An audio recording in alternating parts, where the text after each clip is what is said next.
주제를 한번 옮겼어요. 많이 질문 너무 많이 들으셨을 것 같은데 저도 정말 궁금해. 직접 한번 들어보고 네. 싶었는데 계엄 이전에 12월 3일 윤석열 대통령이 거의 뭐 느닷없는 누가고 계엄한다고 생각했겠어요. 그런데 그 전에 우리 수석 최고위원으로서도 국회에서도 국회의원으로서 계엄한다는 계엄설이를 할까? 처음 계엄을 할 거다라고 공개 경고를 한 것이 8월 말부터였습니다. 근데 이제 어떻게 알았냐, 네. 누구한테 들었냐, 일각에서는 언론에서 저기 뭐 군에서 들었다 아니면 미국이 가르쳐줬다더라 김민석한테 이런 미국 얘기를, CIA가 가르쳐 준 거 네, 아닌가? 그런 얘기도 들었는데 네. 그렇게 좀 친절하게 가르쳐줬으면 저희가 좀 더 쉬웠을 텐데 사실은 그것이 아니고 김영현 전 국방부 장관이 경호처장을 하다가 어느 날 갑자기 국방부 장관 됐다는 뉴스를 우연히 그날 들었는데 제가 저희 옆에 있던 사람한테 아니 왜 저 사람을 임명했지? 왜냐하면 아시다시피 그 이후에도 보지만 김영현 씨가 그렇게 유능한 군인이 아니거든요. 그리고 뭐 경호를 한 사람이 갑자기 국방장관을 하는 게 우리 일반인이 생각하면 뭐 그럴 수도 있겠다 싶은데 그게 좀 통상적이지 않는 모양이죠. 윤석열 전 대통령하고 같은 충안고 선배라는 거 외에 훌륭한 점을 찾기가 어려운 분인데 그 시점에 더구나 경호를 잘한 것도 아니고 네. 용산 청와대에서 용산 옮기는 책임자였는데 청와대에서 용산 옮겨서 미국한테 도청 뚫리고 북한한테 드론 뚫리고 네. 풍선 뚫리고 다 뚫려서 정상적이면 잘렸어야 될 뿐이죠. 근데 그렇게 되는 걸 보고 그게 뭐지? 그런 질문에서 시작한 겁니다. 그리고 스스로 자문이 어떤 너무 이상해서 왜 그러지? 왜 자기랑 가장 가까운 사람을 갑자기 자리에 안 맞는 국방부 장관에 갖다 놨지? 뭔 일을 하려고 그러지? 왜 지금 하지? 배경은 뭘까? 라는 것에서 시작을 해서 마치 우리가 주식 투자를 할 때 저는 안 합니다만은 어떤 회사 내부자 정보가 아니라 전체적인 시장에 나오는 뉴스 보고 판단하는 게 더 맞다고도 하지 않습니까? 예. 찾다 보니 윤석열 전 대통령이 이른바 공식 석상에서 연설 중에 반국가 사범을 우리 역대 어느 정권도 야당이나 이런 데 대상으로 쓴 적이 없는데 간첩이나 북한한테만 반국가 세력이라는 걸 쓰는데 윤석열 씨는 북한과 간첩이 아닌 국내 세력에게 비판 세력에게 반국가 세력을 그 용어 사용이 좀 심상치 않게 들렸다. 이런 그걸 제가 뜻입니까? 찾아보니까 8번을 썼더라고요. 그래서 네. 반국가 세력은 척결 대상 아닙니까? 근데 척결 대상의 용어를 쓴다는 게 너무 황당하고 그런 것들 하나하나 제가 찾은 겁니다. 그리고 또 하나는 저는 김건희 씨가 결국 차기 권력을 노린다는 생각을 처음부터 했습니다. 차기 권력이라는 건 어떤 의미에서? 김건희는 다음번 원래 정상으로 갔으면 다음번 아니면 다다음 대통령 출마를 했을 겁니다. 그 가능합니까? 100% 가능하죠. 그래요? 예. 그러니까 그런 야망 내지는 야심이 있었다는 거예요? 그런 어떤 뭐 욕심이랄까? 윤석열 대통령실에서 나왔던 사진들이 다 김건희 센터 사진 아닙니까? 역대 어느 정권이 그랬습니까? 이미 윤석열 대통령실에 꽂혀있던 사진사들이 그렇게 찍은 겁니다. 이미 장악돼 있었던 것이고 김건희 씨가 한강철교 순시 사진이 나온 거 아닙니까? 쫙 이렇게 해가지고. 네. 그건 대통령 포스죠. 자기가 어떤 진짜 실전에 뛰어들어서 최고 권력까지 한번 다가가겠다는 그건 상상이지 불가능해 보이는 당연히 지금 불가능하고. 근데 실제로 그런 꿈을 보면 꿨다는 자체가 좀 어처구니 없는데. 실제로는 그런 권력을 행사했음을 저희가 확인하고 있고. 그런 권력을 행사. 이미 다 했지 않습니까? 네네. 윤석열 김건희 권력의 핵심은 상상할 수 없는 상식에는 안 맞는 일들과 언행을 해온 거 아닙니까? 근데 김건희가 또 다음에 대통령까지 꿈을 꿨다는 게 제가 좀 믿기 저는 어렵다는 100%였다고 봅니다. 그래서 김건희 씨 말 중에 내가 뭐 권력을 잡으면 이런 얘기가 그냥 나온 것이죠. 그래서 더 나아가면 그렇게까지 생각했다고 제가 생각했던 김건희 씨가 감옥에 가려고 했겠습니까? 근데 감옥 갈 일이 줄을 섰잖아요. 절대 감옥에 안 가겠다라고 하면 길이 없는 겁니다. 자, 그래서 정상적인 방법으로는 이미 1년 이전부터 정권교체율이 높았습니다. 그런데 정권교체를 무슨 수로 막습니까? 국민이 선거를 하는. 근데 그걸 막을 수 있는 방법은 선거 아닌 방법으로 하는 수밖에 없죠. 어떤 형태로든 권력을 유지하고 싶다. 절대 감옥에 가기 싫다라는 큰 베이스에다가 네. 아까 말씀드렸던 근데 그것을 하기 위해서 수단이 뭐가 있지? 이런 것들을 찾아보고 그런 수단을 하기 위해서 이 권력의 어떤 핵심 세력들을 옮겼나 하는 것들을 찾아보고 그렇게 하나하나 짚다가 몇 개의 구체적인 첩보까지도 저희가 접근을 합니다. 예를 들어 그 이후에 나왔는데 원래는 모이면 안 되는 방첩사령관, 정보사 사령관, 네. 등등 셋이 네, 수도방위사령관, 모일게 할 수 있는 권한이 없는 김영현 씨가 경호처장일 때 비밀리에 국방장관 이전일 때 국방장관에게 보고도 안 하고 음. 그렇게 모았던 기록을 찾은 겁니다. 저희가. 그리고 그거는 그 전에 첩보 형태로 알아냈다는 거예요? 원래는 몰랐죠. 네. 근데 그렇게 하는 과정에서 보통 같으면 넘어갔을 일을 짚은 겁니다. 그리고 그런 과정에서 충안파인 또 이상민 전 네, 행안부 장관이 행안부 장관. 그 여인영 씨 네, 부대를 방첩사령관 방문했던 것도 나왔고 이런 등등 퍼즐을 맞추게 된 겁니다. 음. 문제의식에서 출발해서 논리를 구축하고 큰 자료를 파악한 후에 디테일을 밟히는 과정에서 몇 가지 첩보를 얻어서 그 첩보들을 갖고 짚은 거죠. 그래도 국정감사에서 그걸 던졌는데 반론을 못하다가 사실은 처음에 저희가 계엄 얘기를 던졌을 때 윤석열 대통령실이 일주일 동안 답을 못했습니다. 나중에 들어보니까 너무 놀랬다 그러더라고요. 그러니까 그 정보가 그들이 생각할 때는 얘들이 어떻게 알았지? 어디까지 알지? 그래서 처음엔 반론을 못했는데 그래 나중에 반론이 일주일에 나오기 시작한 게 국회의원들 모여서 해제하면 끝인데 뭔 소리냐 이렇게 했었지 않습니까? 실제로 국회의원들이 모여서 해제할 수 있죠. 근데 문제는 뭐냐. 국회의원들 못 모이게 하면 끝이거든요. 그래서 실제로 의장하고 원래 체포 대상이 다 그런 거 아닙니까? 모이게 하는데 있었던 사람들 다 잡아 넣으려고 한 건데 하늘이 도우셔서 그분들이 좀 무능해서 안 잡히고 저희가 막을 수 있었습니다. 이건 좀 불편한 얘기일 수도 있는데 조희대 대법원장이 이제 이재명 후보의 그 선거법 재판을 무죄 파기 환송한 것에 대해서 민주당 측에서 좀 사법 쿠데타 네, 당에서 그렇게 했었습니다. 그렇게 주장하는데 좀 그걸 쿠데타까지 민주당이 좀 정의하고 나설 필요가 있을까? 저 사법 쿠데타였다고 봅니다. 그래요? 조희대 대법원장은 100% 잘못했다고 보고 물러나야 된다고 봅니다. 정상적인 형사법 절차에 정해진 시간에 늘 과하게 과속으로 처리를 했고 네. 그 과정에서 이미 드러났지만 해당 지금 대법관들 윤석열 씨에서 임명됐던 10명의 대법관이 해당 사건의 기록을 다 철저하게 숙지해서 보지 않았다는 것이 이미 드러나고 있고 그런 등등의 이유로 해서 문제 제기한 것에 사실은 반론을 못할 만한 결정을 한 겁니다. 네. 그에 대한 국민의 판단이 이미 이건 조희대 대법원장과 조희대 대법관이 잘못했다는 판단을 한 겁니다. 정치적 결정을 한 것이죠. 그런 점에서 결국은 만약 그것이 정말 옳았다면 그렇게 파기환송한 2심 재판부가 파기환송 고법 재판부가 네. 버텼어야죠.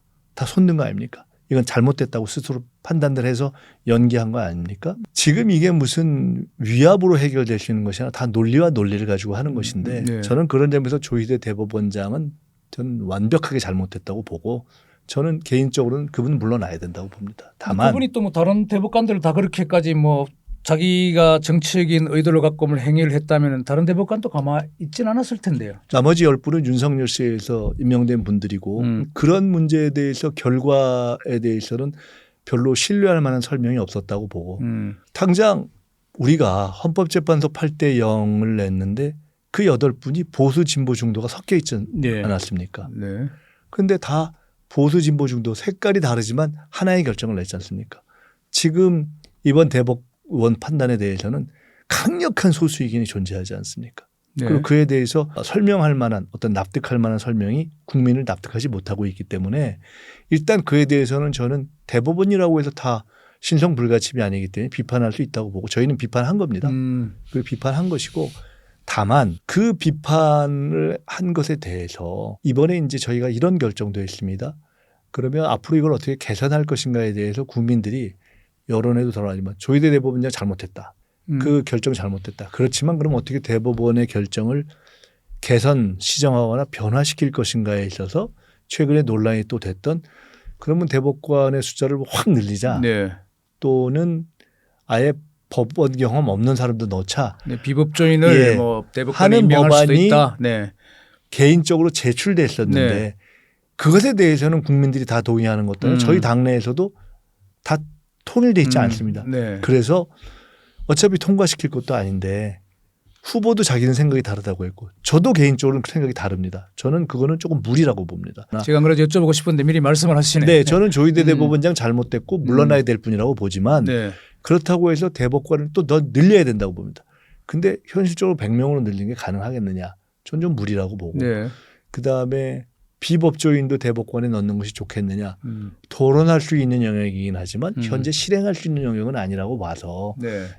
그런데 굳이 지금 이 대선 기간에 또 대선이 아니더라도 충분히 토론해야 될 것을 마치 민주당의 당론인 것처럼 비치게 할 필요는 없다라는 점에서 그 개인 냈던 법안을 철회하라고 한 겁니다. 하필이면 이제 선거 중에 이게 조의대를 공격하고 난 다음에 또 대법원 제도를 체제를 좀 바꾸겠다니까. 그래서 일각에서는 뭐 민주당의 본심은 집권하면은 다시 시도할 것이다. 그렇지 않습니다. 그래요? 즉 저희가 합리적이고 자신 있는 일이면 그런 거 상관없이 합니다. 다만 이것은 저희 내부에서도 판단이 여러 다르고 하기 때문에 아까 말씀처럼 저 개인은 확실히 조희대 대법원장 그만둬야 될 뿐이라고 보고 현재의 대법원의 개혁이 필요하다고 보지만 네. 그리고 그것이 국민 공감대에서 다수 의견이라고 저는 보지만 그러나 그 방법에 있어서는 심지어 조희대 대법원장의 진퇴 문제를 포함해서도 물러나야 될 뿐이라고 제가 생각한다고 해서 무작정 나가라고 제가 밀어낼 수는 없는 거 아닙니까? 네. 그렇게 무식하게 할 생각도 없고 그런 것에 대해서는 합리적으로 해야죠. 그래서 그 부분에 대해서는 저희들이 다 법과 절차에 맞게 하고 국민의 판단에 따라서 하는데 제일 근본은 그런 문제는 법원에서 알아서 해라. 법관들이. 이게 좀 민주당의 어떤 이재명 후보의 그럼 지지세가 좀 정체되어 있는데 이런 사안 또 미미하지만 좀 제가 보기에는 마일리지 그러니까 후보의 어떤 지지도를 올리는 부분에 조금 역행했다고 보는데 이런 발언들은. 민주당과 이재명 후보의 지지도는 더 올라가기가 쉽지 않습니다. 한계가 천장이죠. 한계가 있다는 뜻입니까? 아니, 우리나라에서 대통령 후보가 모두에 어떻게 말씀하신 60% 70% 갑니까? 그것은 그런 것이고 지금 좁혀졌다고 하지만 뭐 경우에 따라 7, 8에서 10 정도 차이가 나면 한국의 여러 가지 상황을 감안할 때 상당한 차이가 나는 거죠. 그런데 그렇지만 저희는 이제 그런 것이 더 좁혀지거나 뒤집히지 않도록 노력을 하는 것이고 지금 말씀하신 그런 부분은 마일리지가 깎였다라고 볼 수 있다고 봅니다. 그래서 그렇게 때문에 저희들이 이번에 처리하는 것이 좋겠다고 할 수도 있고 또 꼭 그런 득실을 떠나서도 맞지 않는 것 같다고 생각하니까 그렇게 한 것이죠. 이걸 한번 여쭤볼게요. 우리 계엄 부분에 대해서 이제 워낙 많이 또 그런 포착하는 능력도 쓰시고 또 그런 정보력도 있으신 것 같은데 이 계엄 이후에 좀 묘한 상황이 됐잖아요. 이건 예를 들면 민주당은 도저히 동의하기 어려운 부분인데 아니 정말 그래 뭐 탄핵을 그렇게 남발하면 대통령 밤에 잠시 계엄 선포해서 뭐 좀 급주려고 했는데 계몽시키려고 했는데 그게 뭐 나쁘냐. 탄핵을 남발하고 또 이상한 입법 법안을 통과시키는 당신들이 너네들이 더 나쁘지 않느냐는 예, 그렇게 말씀하실 수 있죠. 일반인 총량적으로 그렇게 말씀하실 수 있다고 봅니다. 네. 특히나 이제 보수 정치를 지지하거나 국민의힘을 지지하는 마음이 있었던 분들은 그렇게 생각을 하시고 싶을 수 있죠. 근데 야, 술 마시면 하다가 좀 말도 실수할 수 있고 또 비틀거릴 수도 있지라는 것과 야, 술 마시고 음주운전에 사람 치워주게도 되냐? 이건 전혀 다른 문제죠. 네. 술 마시고 취했다고 음주운전하는 걸 다 봐주자면 이 나라가 돌아가겠습니까? 그리고 그것은 나 알고 보면 민주주의 하려고 계엄했어 라는 말도 안 되는 얘기가 똑같은 것이기 때문에 팩트로 봐도 윤석열 씨가 계엄령을 뭐 민주당이 계속 그렇게 해서 그랬다라고 하지만 민주당이 그때까지 냈던 탄핵안 가운데 실제로 탄핵된 숫자는 2명, 3명이 지나지 않습니다. 그러니까 직무정지는 되고 해서 좀 괴로웠을 거 아닙니까? 현 정부로서는 당장 뭐 그럴 수 있죠. 그런데 그만한 정도의 일을 했으니까요. 그리고 그것이 적어도 저희는 헌법과 법률에 어긋나서 한 건 아니니까요. 네, 국회가 그렇겠죠. 아니 뉴라이트의 독립기념원과 아무도 상관없는 사람을 독립기념원장을 시키는 그런 정권에 대해서 야당이 할 수 있는 일이 뭐가 있습니까? 그러면 그에 대해서 잘못되면 대통령은 대통령으로서 또 정치적 대응을 하면 되는 거죠. 근데 나 기분 나빠서 밤마다 술 먹었다고 해서 그걸 밖에 차 몰고 나가 사람을 친다? 그게 대통령이 할 수 있는 일은 아니죠. 주장에는 각자 일리 있으나 총량으로 따질 땐 그 비교할 수 없는 부분이 있다는 거예요. 저는 그건 총량의 문제가 아니라 양적 비교가 불가능하다고 봅니다. 질이 다른 문제입니다. 예. 술 먹고 사람 치는 문제와 약간 비틀거리는 건 전혀 다른 문제이기 때문에 상호 책임이 있다라는 양비로는 저는 절대 용납하면 안 된다고 생각해요. 그런 건 민주주의를 파괴하는 반논리라고 생각합니다. 그러니까 대구 경북에서 지금 이재명 후보가 30% 이상 득표한다면 이건 대세는 완전히 장악될 수 있다. 승리는 따놓은 당상이다. 이런 분석도 나오는데 지금 뭐 좀 그럼 너무 좋죠. 어떻게 보시는지. 그럼 너무 좋고요. 미세하게 어떻게 대구 경북 이렇게 근데 사실 생각해 저희가 적어도 분위기가 옛날처럼 이재명이 민주당 얘기는 하지도 말아라 이런 한 단계는 아니지 않는가라고 저희는 주관적으로 느낍니다. 주관적으로 좀 또 저희가 더 좋게 느끼고 싶어서 그럴 수도 있죠. 그렇지만 네. 안 찍던데 손 가기는 쉽지 않거든요. 부산 경남 PK는 심지어 PK 지역 출신의 민주당 대통령이 2번 나와서 예. 거기는 시장도지사를 다 민주당이 해본 데 아닙니까? 그런데조차도 분위기 좋다가 막상 표 떨어져 본 경험이 저희가 많아서 TK가 분위기가 좀 낫다고 해도 아 이게 당일날까지 갈까? 저희는 사실은 바짝 쫄아 있습니다. 그래서 좀 찍어주십시오 하는 말씀을 드리고 이건 뭐 워낙 교과서적인 질문일 수도 있는데 우리 뭐 양극화니 뭐 우리 한국에서는 뭐 좌파 우파 그리고 뭐 보수 진보 뭐 세대 간의 좀 갈등, 네. 빈부 격차, 뭐 남녀 갈등 뭐 여러 가지가 있지 않습니까? 만약 이재명 정권이 들어선다면 이런 부분은 좀 기조랄까? 어떻게 좀 첫째는 우리 사회가 이제 바뀌었다고 저는 봅니다. 세상이 바뀌었고 이제는 다들 우리가 옛날식으로 얘기하면 다들 머리가 굵어졌고 네. 온 국민의 힘이 이제 다 커졌기 때문에 집단지성의 시대가 돼서 옛날처럼 누가 막 시켜서 되는 것도 아니고 재미난 말씀 한 말씀만 드리면 계엄 얘기를 했을 때 네. 제가 계엄 경고를 할 때 어떤 분이 찾아와서 군을 잘하는 젊은 분이요. 자기는 100% 계엄할 거라고 본다는 거예요. 그래요? 군 전문가였어요. 근데 저한테 근데 만약에 지금 계엄령을 내리면 지금 사병들이 어떻게 할 것 같아요? 이렇게 물어보더라고요. 예. 내가 사실 알 수가 없잖아요. 답이 끝내줬습니다. 만약 계엄령을 내리면 병사들이 엄마한테 전화거나? 아니요. 근데 계엄 수당은 주나요? 아 그래요? 이럴 거라는 거예요. 근데 아. 제가 야 너무 말이 되더라고. 계엄 수당을 주나? 그러니까 이게 옳으냐 그르냐를 떠나서 그 젊은이들이 세상을 몰라서가 아니라 전혀 다른 프레임으로 보는 세상이 되어 있는 것을 모르는 어리석은 자들이 계엄령을 내린 거 아닙니까? 그리고 그 정도로 세상이 바뀌었기 때문에 모든 사람들이 설마 계엄령을 하겠어 이렇게 했던 거 아닙니까? 그래서 이제는 정부가 일방적으로 정책을 하는 시대가 지났다고 봅니다. 김대중 대통령 때 노사정위원회 이렇게 해서 노사정 대타협을 한 것처럼 유럽이 복지국가를 만드는 과정에서 사회협약을 하는 것처럼 전 이제는 당장 이번에 의대 문제 엉망이 된 거 아닙니까? 연금 문제 앞으로 풀기가 어렵지 않습니까? 심지어 주택 문제, 저출산 문제도 네. 아니 인구 젊은 감소, 분들한테 저출산. 네. 젊은 분들한테 돈 조금 더 줄 테니까 결혼해라든가 이게 안 통하잖아요. 그래서 저는 큰 틀에서 사회적인 협약과 대화를 하는 틀로 정책이 바뀌어야 된다고 보고 네. 그중에서 특히 20, 30대의 당사자성이 있는 문제들에 대해서는 그들을 그 협약의 주된 플랫폼의 주체로 만들어야 된다고 봅니다. 그걸 고민하고 있습니다. 저희가. 유권자가 뭐 좀 꼭 기억해야 할 이재명의 공약 이건 좀 아까운 공약인데 과소평가받는다든가 이런 게 있습니까? 제가 나머지 공약은 죄송하지만 제 설명보다는 시간 좀 들여서 좀 찾아보시고요. 네. 제가 꼭 드리고 싶은 말씀은 제가 이번에 이재명에 관하여라는 책을 하나 썼는데 한 3년 지켜보다 보니까 이 사람이 왜 여기까지 왔지? 이 사람의 특징이 뭐지? 라는 것을 생각해 봤는데 이재명 후보가 상당히 생각보다 유쾌한 사람입니다. 네. 저는 쿨한 남자라고 표현하는데 이 토론을 좋아하고 토론을 하면서 자기 생각을 바꿔가는데 한마디로 얘기하면 이재명의 생각을 한마디로 얘기하면 이런 얘기를 하는 걸 많이 들으셨을 겁니다. 정치는 정치인이 하는 것 같지만 결국 국민이 합니다. 그 생각이 확고해요. 결국은 국민이 한다. 근데 이게 김대중의 행동하는 양심, 노무현의 어떤 그 깨어있는 시민의 힘이 조직된 힘이 민주주의 보루다. 더 나아가서 정치는 결국 국민이 한다라는 평범한 얘기가 최근에 흔히 얘기하는 국민주권, 네. 국민주권 정부를 저희가 얘기하는데 그것을 그냥 표현하는 거라고 봅니다. 저희는 이재명 후보와 저희는 부족할 수 있지만 확고합니다. 그걸 실현하려고 하고 민주당도 그런 것을 반영하는 당원 주권의 당으로 바뀌었기 때문에 좀 죄송한 말씀이지만은 국민의힘보다 조금 나았다고 저는 생각합니다. 근데 이게 국민이 하는 것이다. 정치는 결국 국민이 하는 것이다 하는데 이재명 후보를 좀 비판하는 쪽에서는 늘 보면 그게 결국 국민이 좋아하는 것만 좀 퍼준다. 파퓰리즘이다. 뭐 이렇게 또 좀 비판을 하거든요. 아니요, 국민들이 아니, 지금은 아직 기본소득 하긴 좀 어렵다 이렇게 하니까 저희가 지금은 너무 어려우니까 성장 우선으로 하겠다 이렇게 하지 않습니까? 네. 저희는 집단지성을 신뢰합니다. 네, 결국은 대한민국은 지금까지 국민의힘으로 왔고 이건 당 국민의힘 얘기하는 게 아닙니다. 네.